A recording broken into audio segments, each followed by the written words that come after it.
धन्यवाद आप सबका यहाँ आने के लिए। आप इतने शॉर्ट नोटिस पर यहाँ पर आए हैं।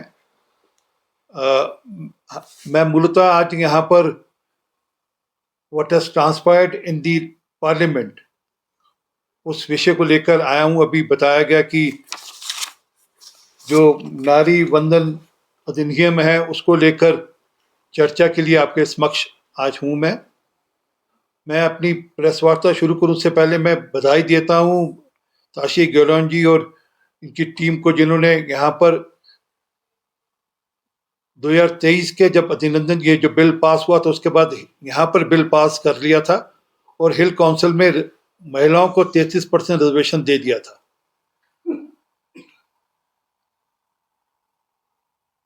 देश में अभी मिला नहीं मिला, परंतु लद्दाख में अगली बार जब काउंसिल का इलेक्शन होगा डिलिमिटेशन के बाद, उसमें 100% महिलाओं को रिजर्वेशन मिलेगा।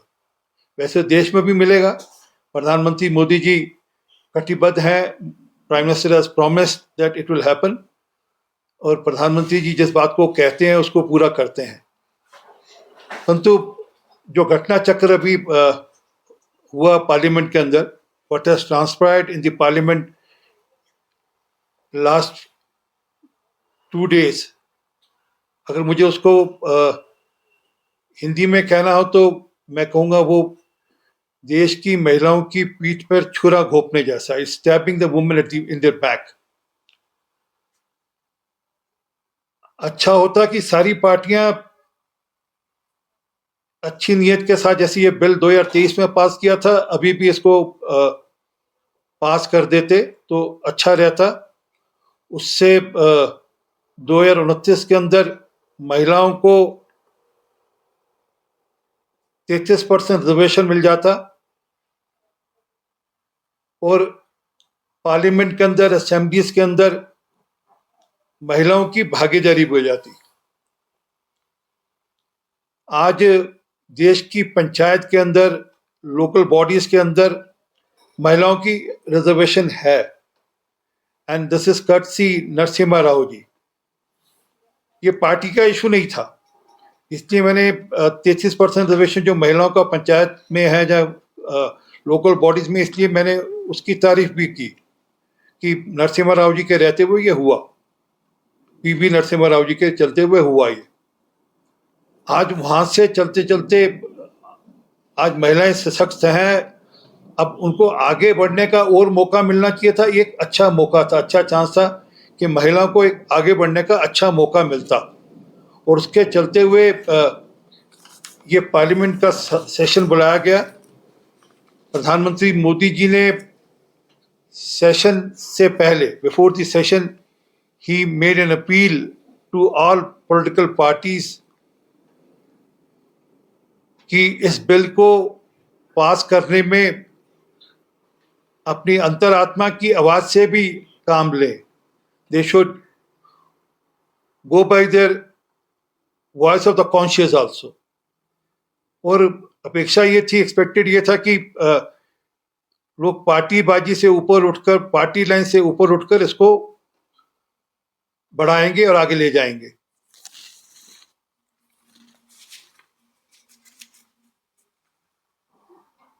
मन में क्योंकि शरारत थी, उनको लगता था कि इसका श्रेय, the credit might go to प्रधानमंत्री मोदी जी और पीएम मोदी साहब, इसलिए इस बिल को नहीं पास होने देना, इसलिए इस प्रकार की व्यवहार पार्लियामेंट में किया। परंतु सबसे ज्यादा जो अफसोस जिस कारण से मेरा खास करके मन दुखा, वो था कि जब बिल नहीं पास हुआ उसको दो लोग ताड़ी बजा रहे थे, they were clapping on the tables. Women are not able to get reservation.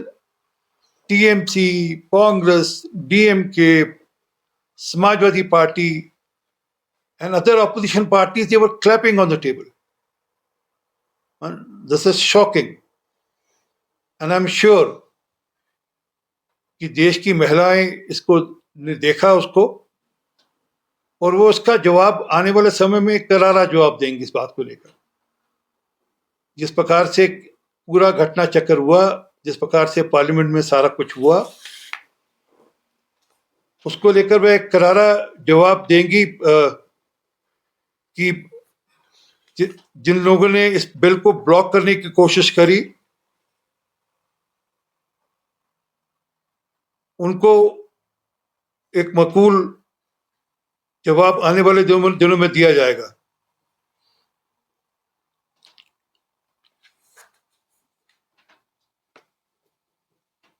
Parliament के अंदर कुछ मूल प्रश्न उठाए गए, उन प्रश्नों का उत्तर भी होम मिनिस्टर अमित शाह जी ने दिया। डिबेट के दौरान में केसी वेणुगोपाल ने कहा कि उनको डाउट है कि ये जो आप डिलिमिटेशन में 850 सीटें की घोषणा कर रहे हैं या ये जो कह रहे हैं कि 50% बढ़ा देंगे, हमें इस पे यकीन नहीं है। अमित शाह जी ने हाउस में कहा कि आप 1 घंटे का समय दीजिए, हम आपको सब मेंबर्स को अभी फ्रेश नोटिफिकेशन दे देंगे जिसमें ये क्लियर हो जाएगा कि जो डिलिमिटेशन हो रहा है उसमें 50% सीट हर स्टेट की बढ़ेगी। वो जो डर बैठाने की कोशिश की जा रही थी, जो संशय, जो मन में डाउट क्रिएट करने की कोशिश की जा रही थी, जो साउथ और नॉर्थ के बीच में जो डिवाइड करने की कोशिश की जा रही थी, उसका जवाब अमित शाह जी ने हाउस में दिया कि ऐसा कुछ है नहीं, हम आपको कमिट कर रहे हैं और इसको इन राइटिंग आपको अभी अमेंडमेंट कर इन राइटिंग हम देने को हम इसको तैयार हैं। और आप इसको एक्सेप्ट, वो उन्होंने मांगा और उसको एक्सेप्ट किया, परंतु उसके बावजूद in spite of that they backed out, उसके बीच में से बैकआउट कर गए। वो तो क्लियर दिखता है कि उनकी मंशा नहीं थी कि ये बिल पास हो, महिलाओं को रिजर्वेशन मिले। कहीं पर मैं सोचता हूँ 2023 में क्यों पास कर दिया था इन्होंने, 2023 में सब लोगों ने क्यों साथ दिया और अभी क्यों बैकआउट करके। 2023 में कोई 2024 का पार्लियामेंट्री इलेक्शन था, इसलिए उन्होंने उसको पास कर दिया कि 2024 में पार्लियामेंट्री इलेक्शन में हमको दिक्कत होगी, लोग हमसे क्वेश्चन पूछेंगे, इसलिए उसको पास कर दो। अब क्योंकि इलेक्शन, पार्लियामेंट्री इलेक्शन नहीं है और हर पार्टी के अपने अपने स्टेट इलेक्शन में कुछ तो स्टेक हैं, एक क्वेश्चन ये भी आया कि आप लोग इसको हम लोग इसको इसलिए कर रहे हैं, we are doing it because of reason कि अभी बंगाल और तमिलनाडु में इलेक्शन है। देश में इलेक्शन साल में 2 बार होते हैं, किसी ना किसी स्टेट में कभी ना कभी इलेक्शन होता ही है। अभी खत्म होगा इलेक्शन तो अगली स्टेट के इलेक्शन ड्यू हो जाएंगे, उसकी तैयारी शुरू हो जाएगी। तो तब लाते हो तो कहते हैं तब आप उन स्टेट्स के इलेक्शन के मद्देनजर कर रहे हैं, परंतु इसको स्टेट के इलेक्शन के साथ उसको जोड़ना ये ठीक नहीं था। फिर एक क्वेश्चन आया कि आपने सीट्स क्यों बढ़ा दी और इसका सीट्स का कनेक्शन नारी वंदन अधिनियम के साथ क्या है। अरे भाई, सीट्स बढ़ेंगी तो उसका भी लाभ मिलेगा, और ये भी कह दिया कि शेड्यूल ट्राइब की सीट्स को डिस्टर्ब नहीं किया जाएगा। हमारे एक पंजाबी में कहावत है, उसे कहते हैं आटा गूंदी हिलदी क्यों है। जब महिलाएं आटा गूंथती हैं तो थोड़ा बहुत तो हिलेंगी।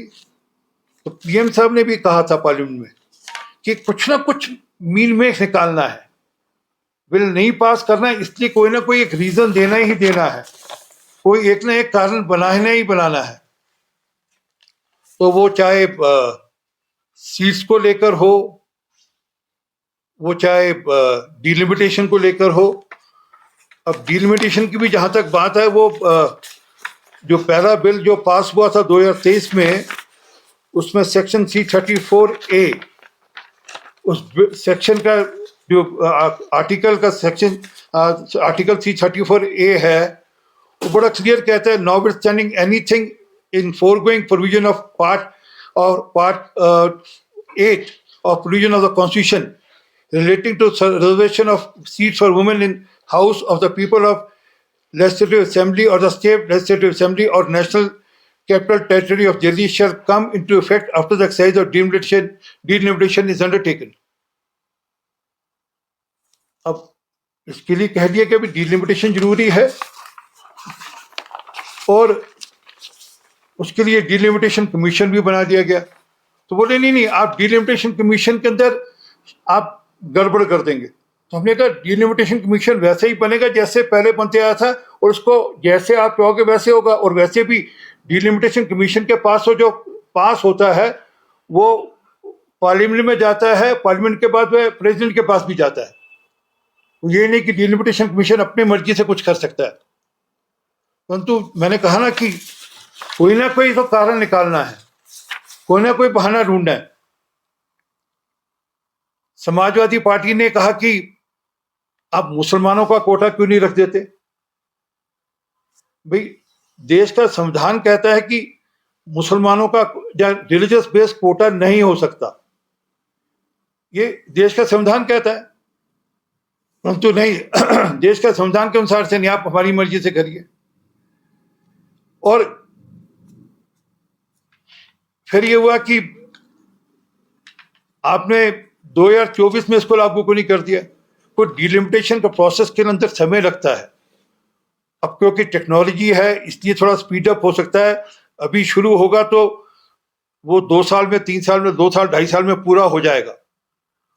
और ये भी कमिट कर दिया था जबकि सीटें प्रोपोर्शनेटली बढ़ेंगी। अगर एक स्टेट की सीट एग्जाम्पल के लिए 39 है तमिलनाडु के लिए, तो वो प्रोपोर्शनेटली ही सीटें बढ़ेंगी, मतलब 50% बढ़ेंगी तो 20 सीटें बढ़ेंगी, तो उसका आउटकम ये होगा कि तमिलनाडु की सीटें 59 होंगी। ये कहा गया कि मैं एक एक स्टेट का भी पढ़ देता हूँ, स्पेशली साउथ की स्टेट को, क्योंकि उनको लेकर ज्यादा डराया जा रहा था। उनके अंदर डिवाइड करने की कोशिश की जा रही थी कि साउथ का नुकसान होगा। कर्नाटक की 28 सीटें हैं। परसेंटेज अभी पार्लियामेंट के अंदर 543 में 5.15 है, वो 42 सीट्स होनी थी और परसेंटेज 5.14 होता।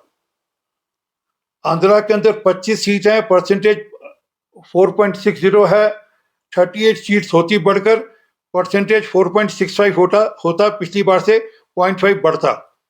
तेलंगाना के अंदर 17 हैं सीटें, अभी प्रोपोर्शनेट उनका 3.3 है, 3.13 है, वो 26 होता, 26 होता, प्रोपोर्शन भी 3.18 होता। ऐसे ही पूरी साउथ की जो स्टेट्स हैं, कर्नाटक, आंध्र, तेलंगाना, तमिलनाडु, केरलम मिलाकर 129 सीट हैं, प्रोपोर्शनेटली बढ़कर 195 होती। परसेंटेज उनका 23.76 से बढ़कर 23.87, 24% के लगभग ही वह रहता। तो ये कहना कि जिन स्टेट्स ने पॉपुलेशन को लेकर चिंता करी उन स्टेट्स को डिसएडवांटेज होगा, इसकी कमिटमेंट भी असेंबली में, पार्लियामेंट में प्रधानमंत्री जी ने और होम मिनिस्टर साहब दोनों ने करी। परंतु मैंने जो शुरू में कहा, पंजाबी में कहावत है आटा गूंथी हिलती क्यों है, तो कोई ना कोई मीन में निकाल कर ये बिल पास नहीं होने देना और महिलाओं को एक अधिकार जो मिल सकता है वह ना मिले, उनकी चेष्टा उन्होंने करी। मैं पार्टी की ओर से, लद्दाख की पार्टी की ओर से, अपनी ओर से विपक्ष की, खास कर कांग्रेस की, टीएमसी की, डीएमके की, सपा की, इन सब पार्टियों की कड़ी निंदा भी करता हूं और उनको ये चेतावनी भी देता हूं कि आने वाले समय में देश की महिलाएं, उनको एक मकबूल जवाब, उनको एक they will give a befitting reply to them in forthcoming any election. And yesterday Prime Minister also in his telecast to the nation, उन्होंने देश को जो अपनी बात कही कल 8:30 बजे, उसमें कहा कि हम फिर भी कोशिश करेंगे कि हम इस बिल को, जब महिलाओं को किस प्रकार से हम 33% रिजर्वेशन दे सकते हैं, उसकी कोशिश फिर भी करेंगे। Thank you so much for coming here. Please. Deliberations आ रहे थे, जिससे हमेशा से कोई भी बिल पास हो तो ऑपोजिशन का इतना कहते हैं कि उनका इतना उसमें वोटिंग सिस्टम हो कुछ भी हो, जब भी बीजेपी को बिल पास करना होता है वो किसी भी हालत में करते हैं, तो वुमेन रिजर्वेशन के लिए इतना क्यों वो बिल नहीं, क्योंकि हमारे पास ये वुमेन ये जो बिल है जो अभी वो 2/3 मेजोरिटी के साथ पास होना है, इसलिए ये क्योंकि अमेंडमेंट वाला बिल है, इसलिए 2/3 में हमारे पास 2/3 मेजोरिटी नहीं है हमारे पास। कॉन्स्टिट्यूशनल बिल है, कॉन्स्टिट्यूशनल अमेंडमेंट है। जो पहले बिल है उसमें कॉन्स्टिट्यूशनल अमेंडमेंट नहीं थी वो, और उन्होंने हर बार विरोध किया, 370 का विरोध किया था, और 370 का इतना कसकर विरोध किया था पूछो मत। मतलब 2000 की 370 का वो पास होने के बाद राहुल गांधी ने पार्लियामेंट के बाहर आकर कहा कि कश्मीर में कत्लो गारत हो रहा है, this blood bath which is happening in Kashmir. CA का विरोध किया था, ट्रिपल तलाक का विरोध किया था, anything which is in good for the nation and they have to oppose it. That's how Congress is, and it's not the first time they are doing it. ये मतलब लगातार हर बार इसी प्रकार से करते हैं, पर क्योंकि इस पर एक कॉन्स्टिट्यूशनल अमेंडमेंट था, 2/3 मेजोरिटी चाहिए थी, हमारे पास नहीं थी। अब कोई और रास्ता निकालेंगे, we will find out some other way out of this. और डिस्कशन हो रहा है कि within the framework of the constitution कैसे इसको कर सकते हैं। और जैसे ये कहना है कि इस बिल से जो है काफी बीजेपी लीडर्स को इस बिल पास होने से खतरा भी हो सकता है क्योंकि उनकी सीट जा सकती है, ऐसा भी नहीं, इस बिल को पास होने पर तो किसी की सीट खतरा नहीं, जो सीट बननी थी वो 1/3 सीट महिलाओं को मिलती। खतरा किसको था? खतरा उनको था। खतरा तो उनको था, क्योंकि उनको लगता था कि हमने इतने साल तक रोके रखा, हमने एक चांस दिया। मतलब 2010 यही समाजवादी पार्टी और आरजेडी के लोगों ने वो जो बिल की कॉपी फाड़कर स्पीकर के मुंह पे फेंका था। ये सबने सीन देखा था 2010 के अंदर, जब ये बिल राज्यसभा में पास, और हमने तब भी साथ दिया था। तो असल में वो क्या कि आज they are leading, TMC, Samajwadi Party, DMK, they are leading it, and they are doing it because of the political compulsion in their respective states. अब डीएमके देखो कितना झूठ बोल रहे हैं डीएमके लोग, वहां पे काला झंडा लेकर भी है, काले कपड़े पहनकर भी है। वो मन में एक काला खोट है, मन में वो खोट है, काली खोट है, इसलिए वो ऐसी बात कर रहे हैं। नहीं तो जो नंबर बढ़ने वाला है, मैंने भी बताया 39 से 59 होगा, तो प्रोपोर्शनलिटी तो उतनी ही सीट बढ़ने वाली जितनी किसी की भी स्टेट की बढ़ेंगी। वो मन में खोट है। टीएमसी को लगता था अरे इससे शायद पॉलिटिकल कोई एडवांटेज मिल जाएगा। अरे वैसे ही आपकी स्टेट में महिलाएं आपसे नाराज हैं because of the way women have been treated in the state. वहां पर जिस प्रकार से रेप होते हैं, जिस प्रकार से वुमेन के साथ दुष्कर्म होते हैं, महिलाओं के साथ दुष्कर्म होते हैं, और उसके बाद जो लोग दुष्कर्म करते हैं, जो लोग रेप करते हैं, उनको जिस प्रकार से पॉलिटिकल प्रोटेक्शन टीएमसी देती है, उस कारण से वैसे ही लोग नाराज हैं। ममता बनर्जी से बहुत भयंकर रूप से महिलाएं नाराज हैं। वो माँ माटी मानुष की बात कर रही थी, आज माँ की स्थिति कैसी है वहां पे सबको पता है, मानुष की हालत क्या है सबको पता है, और माटी के नाम पे किस प्रकार से करप्शन हुआ सबको जानकारी है। और समाजवादी पार्टी के बारे में तो मतलब मुझे कहना नहीं चाहिए, वो उनके नेता क्या शब्द इस्तेमाल करते थे महिलाओं को लेकर। और सब एक मिनट, मुलायम सिंह जी ने क्या कहा था, लड़के हैं गलतियां हो जाती हैं, after the boys did the rape, लड़के हैं गलतियां हो जाती हैं। वो माइंडसेट से नहीं निकल पा रहे, और उनके लिए महिला मतलब उनकी फैमिली की महिला। मतलब मुझे हाथ जोड़कर, मतलब मुझे नथिंग अगेंस्ट एनी वुमेन, मतलब पर उनको लगता है भी डिम्पल यादव जी ही महिला हो सकती हैं, या राबड़ी देवी जी ही महिला हो सकती हैं। तो उनके तो फैमिली ही पहले है, पर फैमिली फर्स्ट है, बाकी सब बाद में है। सर, जिस तरह बीजेपी बोल रही कि ये कांग्रेस ने इस बार महिलाओं के बिल में रोड़े रखा, क्या ऐसा हो सकता है कि ये जो बिल जो है लद्दाख में पास हो गया 33%, इसके उदाहरण में बीजेपी यहाँ कब वो कर रहा है सर, इलेक्शन कर रहा है काउंसिल का? हाँ नहीं, काउंसिल का इलेक्शन अभी आपकी मीटिंग्स हो रही है ना, एचपीसीए की मीटिंग्स हो रही है आपकी, हिल प्रमोशन काउंसिल की, जो आपकी हाई पावर कमेटी की जो आपकी है, उनकी मीटिंग्स हो रही है, उसके साथ सब कुछ चीजें तय होने वाली हैं। आपकी एमएचए के साथ मीटिंग्स हो रही है, और जल्द होंगे इलेक्शन। सब इलेक्शन का रुकने का कोई कारण नहीं, और उसमें 33% रिजर्वेशन भी है महिलाओं के, तो 30% women will get seats in the, you will see women representing the hill council this time. 33% reservation रहेगा महिलाओं का। सर, जिस तरह से 23 में ये बिल पास हुआ था सर, जब भी बिल पास होता है तो जो सरकार जो है उसी वक्त इम्प्लीमेंट कर देती है सर, तो इसको डिलिमिटेशन के साथ क्यों जोड़ा गया है? नहीं, डिलिमिटेशन के साथ इसलिए जोड़ना है क्योंकि नंबर ऑफ सीट्स बढ़ाना जरूरी। डिलिमिटेशन हमारे कारण से वो प्रोसेस है, वो लीगल प्रोसेस है, वो ड्यू है, और हमने ये कमिटमेंट कर दिया कि स्टेट का प्रोपोर्शन, नहीं तो डिलिमिटेशन होता है कि कितना पॉपुलेशन है, हमने कमिटमेंट कर दिया कि स्टेट का जो प्रोपोर्शन है वो डिस्टर्ब नहीं किया जाएगा। This was the commitment made by the home minister and the prime minister himself. उसमें ये भी कह दिया कि उन्होंने कहा कि हमें यकीन नहीं आ रहा, आपने लिख के नहीं दिया, तो उन्होंने कहा ठीक है, 1 घंटे का time, everyone has seen that in the parliament, they ask for 1 hour time कि हम अभी आपको वो सबका सब सर्टिफिकेट कर देंगे। तो हमारी मंशा में कहीं डाउट नहीं है, वो तो क्योंकि उनको शरारत करनी है, उनको लगता है कि अगर ये पास हो जाएगा तो उसका, अच्छा पीएम साहब ने ये कह दिया सॉरी, पीएम साहब ने यहाँ तक कह दिया कि हम इसका क्रेडिट भी आपको दे देते हैं, हम फ्रंट पेज पे ऐड छाप देंगे अखबार में, जिसमें आपके ही फोटो छाप देंगे।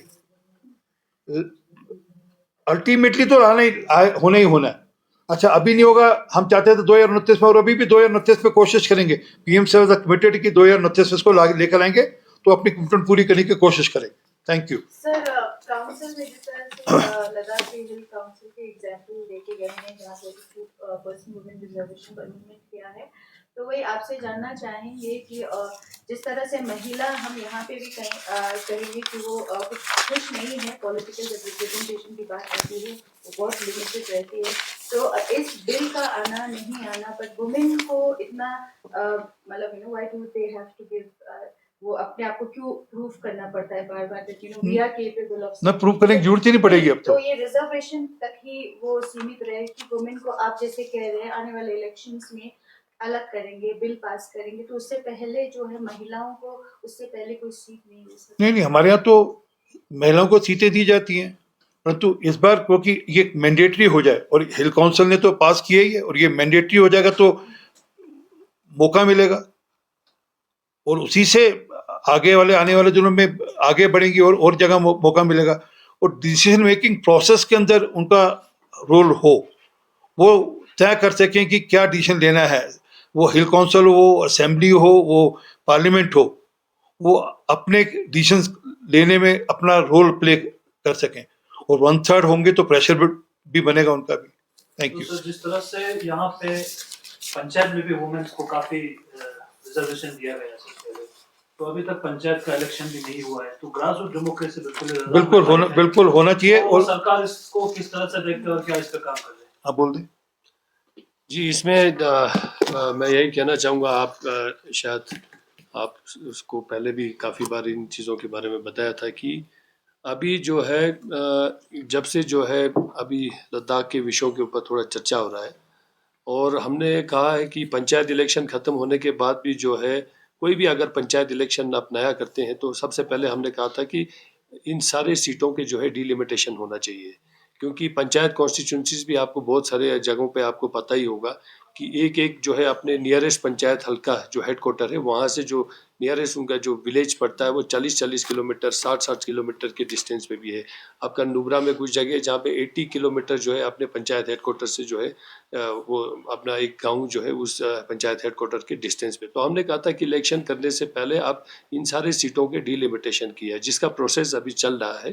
तो हमें पूरा उम्मीद है, हमने अभी हाल ही में जो है ऑनरेबल एलजी साहब से भी कहा है कि पंचायत का इलेक्शन जल्दी करें, और ये डिलिमिटेशन का जो प्रोसेस है उनको ख़त्म करके पंचायत का इलेक्शन जल्दी कर देना चाहिए। एनीथिंग